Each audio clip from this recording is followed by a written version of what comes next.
அரிசி பருப்பு சாதம் செய்யலாம் வாங்க.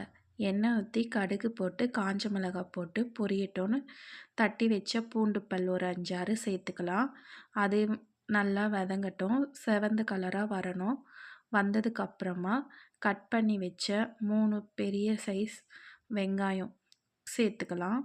வெங்காயம் நல்லா சேர்த்ததுக்கப்புறம் வெங்காயம் ப்ரௌன் கலராக ஆகணுன்ற அவசியம் இல்லை, கண்ணாடி பதம் வர வரைக்கும் கிளறி கொடுத்துக்கலாம்.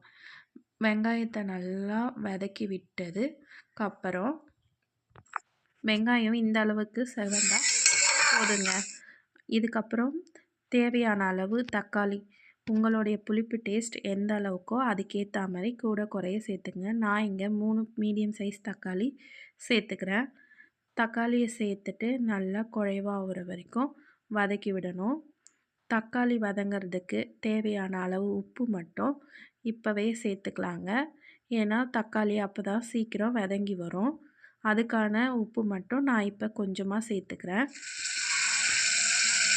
உப்பு சேர்த்த உடனே தக்காளி நல்லா இந்த அளவுக்கு குழைவாக வதங்கிட்ட பிறகு மிளகாத்தூள், மஞ்சத்தூள், சாதத்துக்கு தேவையான அளவு உப்பு சேர்த்து நல்லா மிளகாத்தூளுடைய பச்சை வாசனை போகிற வரைக்கும் நல்லா எண்ணெயிலேயே பிரட்டி விட்டுக்கலாம். அப்போ தாங்க மிளகாத்தூளுடைய பச்சை வாசனை போயிடும். போனதுக்கப்புறம் 1 டம்ளர் அரிசிக்கு 2 டம்ளர் தண்ணி ஊற்றி வச்சுக்கலாம். அரிசி எடுத்துக்கோங்க, அதுக்கு தேவையானது கரெக்டாக 2 டம்ளர் தண்ணி ஊற்றி கொதிக்க வச்சுருக்கேன். இதில் 1/4 டம்ளர் பருப்பு நான் சேர்த்துருக்கேன். உங்களுக்கு தேவைக்கு அதிகமாக கூட குறைச்சி சேர்த்துக்கோங்க. இப்போது நம்ம தண்ணி கொதித்ததுக்கப்புறம் பார்த்தோன்னா இந்த மாதிரி தான் வரும்.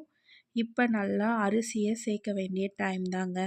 இப்போ நம்ம ஊற வச்சுருக்க கழுவி வச்சுருக்க அரிசியை இதனோட நம்ம சேர்த்துக்க வேண்டியது தாங்க. அரிசி சேர்க்கும்போது பார்த்து சேர்த்துக்கோங்க. அதில் தண்ணி இருந்துச்சுன்னா நீங்கள் அப்போது தண்ணி ஊற்றும்போது கொஞ்சம் கம்மியாக ஊற்றிக்கணும். நான் ஒரு கொஞ்சம் அளவு கம்மியாக தண்ணி ஊற்றியிருந்தேன். இப்போ எனக்கு இதில் இருக்க தண்ணி சரியாக போயிடும். அவ்வளோதாங்க.